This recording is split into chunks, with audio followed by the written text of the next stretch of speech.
How's it going, guys? My name is Zach with The Movie Castle, and today we're going to be talking about Love, Death, and Robots Volume 2. This is from 2021, and for those of you guys who are unfamiliar with the series, Love, Death, and Robots is an animated anthology show. Each episode is on the shorter side. This time around in this season, the episodes range from, I believe, 7 to 18 minutes, so they're all shorts, and this show was executive produced by Tim Miller and David Fincher.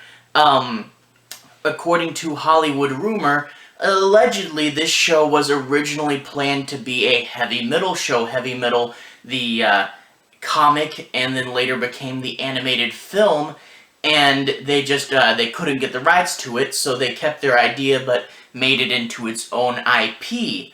Now, it's been a minute, a little bit, since Volume 1 came out. Volume 1 from 2019, I believe, Volume 2, 2021, and that's the thing with modern TV is they feel a-okay with taking long breaks to the point where people don't even know if it's coming back or when it's coming back, and it can get a little frustrating. So we did have a bit of a wait, but was the wait worth it? Well, this season, I don't want to say it's bad, but it is definitely a significant step down from where Season 1 was. And I'm not the kind of channel that, tears into things. I know there's a lot of comedy teardown channels. If I was, I definitely could. But I'm going to do a calm analysis as to what went wrong and what are the major problems. And there are some. And the first and most obvious major problem is we waited 2 years and only got 8 short episodes. You see, Volume 1 of Love, Death, and Robots was 18 episodes. Volume 2 is only 8, a decrease of more than 50%. I feel like if we got 10, I would have been a little more fine with it, but 8 is not good, and yeah, that's kind of sad. Now, if I knew we were going to get a Volume 3 and 4 a lot quicker, I would be okay, like, hey, they're shorter, but they come out more often. But at this point in time, I don't know. Are we going to have to wait another 2 years and then only get 8? And then, plus, 8 is short for a regular season of a regular show. But 8, when you're doing shorts, when you're doing 7 to 18-minute stuff, that is a very, very short season. And, yeah, that's not good. In addition to that, the stories, there aren't any real great stories, and Volume 1 did have some great stories, and these are all just kind of okay, and there's nothing in here that's super memorable or as cool as Volume 1, and the art styles aren't as varied as Volume 1. I liked how Volume 1 did have some experimental stuff, and the big thing with me, if you remember my criticism from Volume 1, I am a fan of 2D animation. And in Volume 1, there were some 2D stories, but it was sorely underrepresented. Here, only having 8 stories, we only get 1 2D animated short, and that was very frustrating as a fan of 2D animation to only get 1 out of these 8. That was bad, but that's not the worst thing. The very worst thing with Season 2 is it is watered down, and outside of a few of the extreme moments, this really does feel like a PG-13 show. This is watered down. The first season, anything and everything could happen. There was violence, gore, explicit material, and it was great. Volume 2, outside of a few moments, the only real thing that would have kept it from being PG-13 is language, which is really nothing. And you could tell that there was a much heavier hand of censorship weighing this thing down. And I know whenever you have to talk about defending explicit material, everyone's like, well, why do you want violence? Why do you want crazy stuff? And the thing is, in addition to just being able to have something crazy and extreme you don't see in everyday life, you do want stories that you don't know what's going to happen. I think that's, in general, why I'm a big fan of horror, is in horror, crazy extreme stuff happens. You don't know who's going to live or die. You don't know what's going to happen. And when you see something crazy, extreme, violent, explicit, you know that this show doesn't care about lines and it can cross anything. But when you see it censored and watered down, when you get this PG-13 feeling second season, you know that it's not anything can happen, it's some things can happen, and it really, you can tell by the fact that these episodes aren't as memorable, that the censorship is hurting the creativity. And I was proud for Netflix to greenlight a show like this in the beginning, but you can see that they got cold feet and backed out, or something happened, because this show is not as good as part one, and a lot of that is this PG-13 feel, and I really didn't like that. One more thing before we get into the episodes that I do want to mention is there's no connection directly to the stories of Season 1. Now, I know this is an anthology show, and it makes sense for them to all be their own stories still, and you would think that, but I know a lot of us were expecting another volume of Multiversity, which wasn't my favorite of the Season 1 shorts, but it's something that would have made sense to do another volume of Multiversity, or maybe a sequel to one of the more interesting stories, but there's none of that there. These are all their own thing, and they don't connect to anything as well. So let's go ahead and talk a little bit about the specifics of the stories. We're going to talk about each episode because there are only 8 and I have time, but we'll go through them very quickly. No major spoilers, but I do want you guys to have a basic understanding as to what these episodes are about, and I do want to say my piece on a few plot points. We open up with the worst episode, Automated Customer Service. Bear in mind, these are the order I got these episodes in. I hear rumors that Netflix changes the order around sometimes, so this is my order. Automated Customer Service, you get a retirement home, this old lady and her little dog. The robot doesn't like the way the house is being run and rebels and decides to kill her.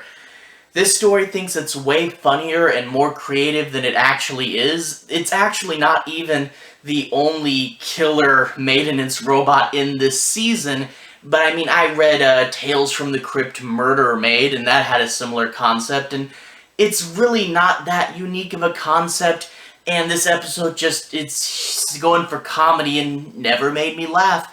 On top of that, the animation, the style is pretty bad. It looks like, you know, those early 2000s PC games where they try to have a cool and edgy art style. The faces just came out looking really weird, and they were trying to go for stylized, but they just didn't look good. Moving right along to Ice. Ice is the only 2D animated short. You get these two brothers, their family moves to another planet that is frozen over with ice. The younger brother is like the only human here without any augmentation, so he can't jump in the air and do backflips or run really fast because he's not got any robotic augmentations in him. One day he sneaks out with his older brother at night, kind of has to insist to go, and the older brother and his friends go out onto the ice to do a little drugs and watch some gigantic space whales. There's also a chase scene just to keep the action going, but overall kind of an inconsequential story, a little bit of a character study for the younger brother, but overall I'm like, okay, it just didn't really grab me, you know? And the animation style, this one actually had really cool, well-designed backgrounds, and there are a few shots that if you paused it, you know, you could make them into cool desktops, you know? The characters, again, two bad character designs, one after the other. This one, the characters were over-designed. They were trying to go for a stylized look, and stylized looks are okay, but you can see they were over-stylizing it to the point where they're scrunching things up and expanding things that, just for the sake of trying to go for style or something. I don't know, these character designs, just some of them were over-designed and not the best. Moving right along to Pop Squad, short for Population Squad. This is a future where they found a way to get people to live forever, but because of resource scarcity, you can't have any children, and you get this main character who's a cop who's tasked with hunting down breeders and killing the children. For as censored as Volume 2 is, the one dark element they decided to leave was child murder, so yay. You do get this, you see it kind of wants to be like Blade Runner, the cop that's tasked with doing something unethical and has to learn the error of his ways, and, you do get some, the lower half of the city's really grungy and the upper half is super clean and nice, and overall it's an okay story. Not the biggest fan of it, but definitely a step up from the previous 2 episodes. Up next, Snow in the Desert. Snow in the Desert's one that a lot of people really like. I found it to be just okay. You get this old guy named Snow, and he lives in the desert.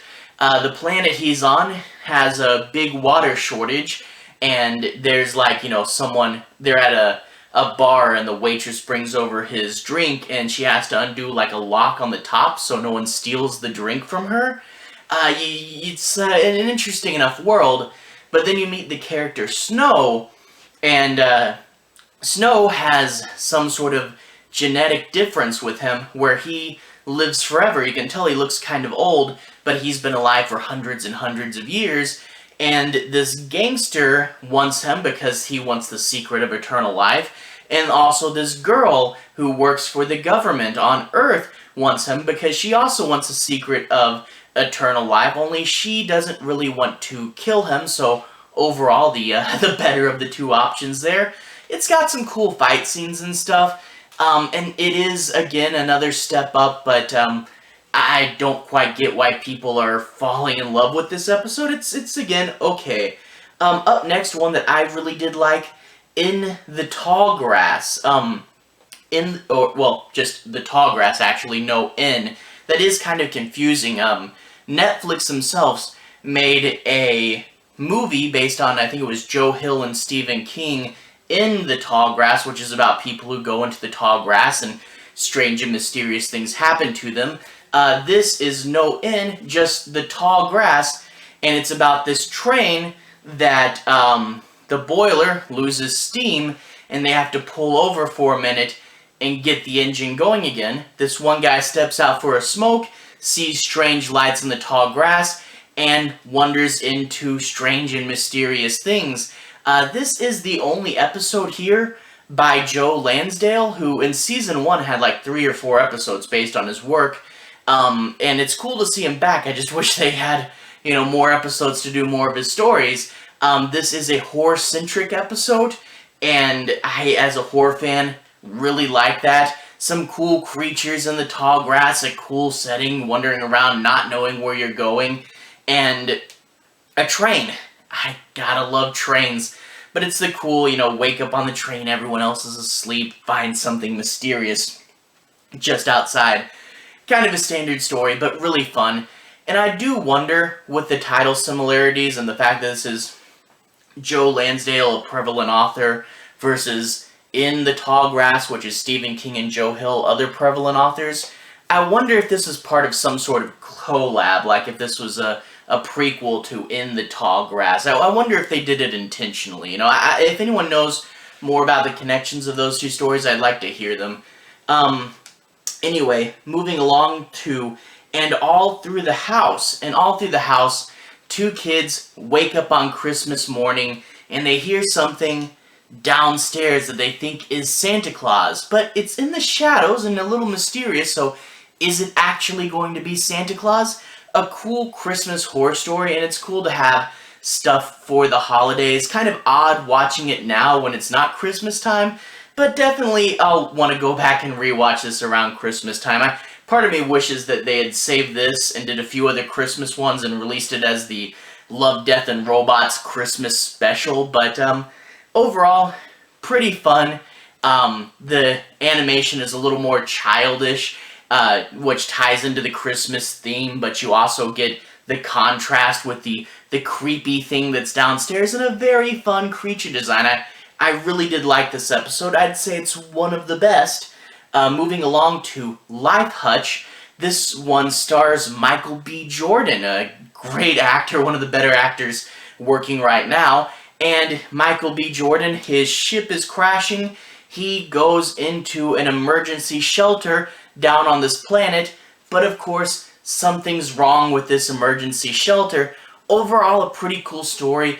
Love, Death, and Robots does a bunch of these gritty, realistic space stories. This kind of reminded me of the one where the redhead's adrift in space from last season, a survival story, really gritty. And these all could kind of go together because they did a bunch of those. Michael B. Jordan is always cool to see. I hope he did the mocap for this. He probably did, because he doesn't actually have too many speaking lines in here because he's primarily by himself. But it'd be so weird if they hired Michael B. Jordan just for his likeness and to say 2 or 3 lines. So I'm betting he had to do the mocap for this as well.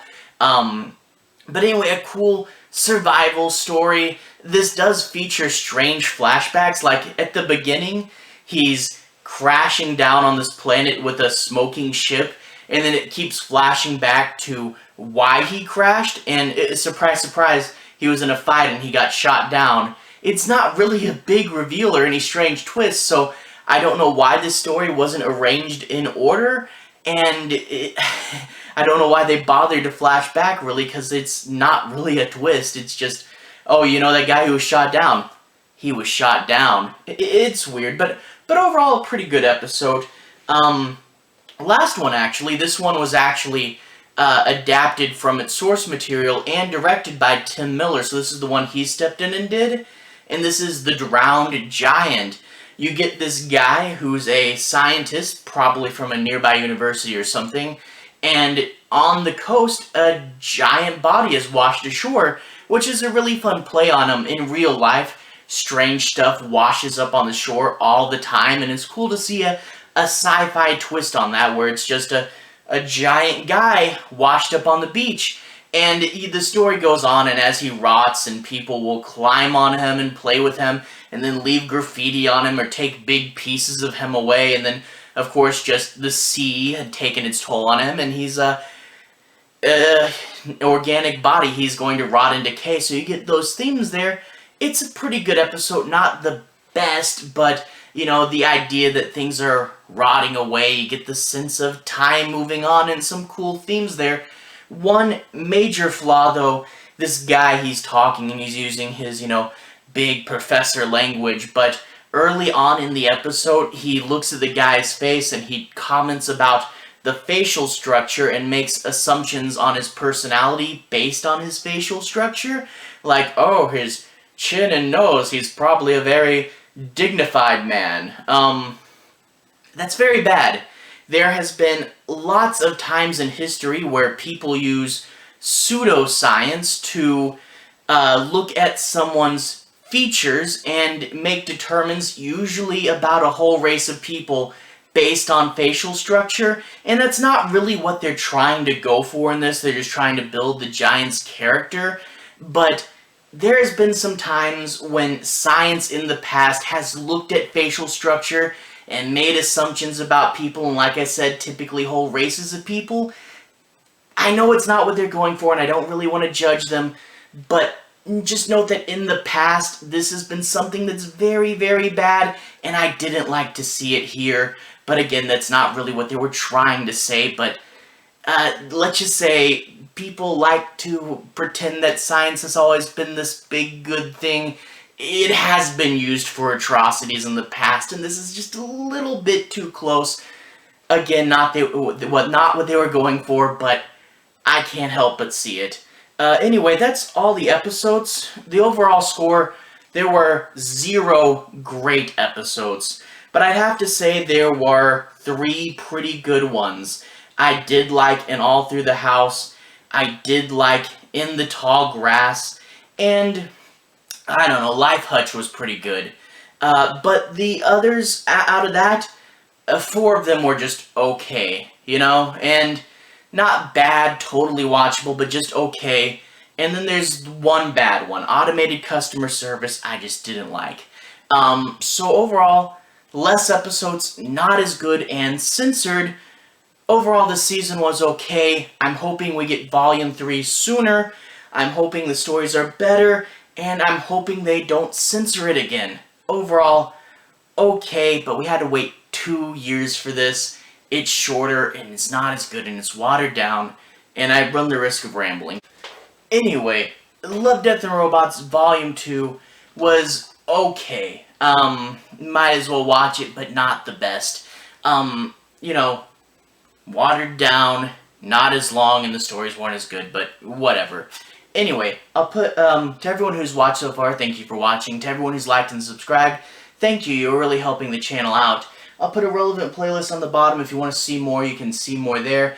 And you should be able to find my review for Volume 1 in that playlist as well. Anyway, have a good day. I'll see you guys again very, very soon. Relevant playlist on the bottom. Have a good day now.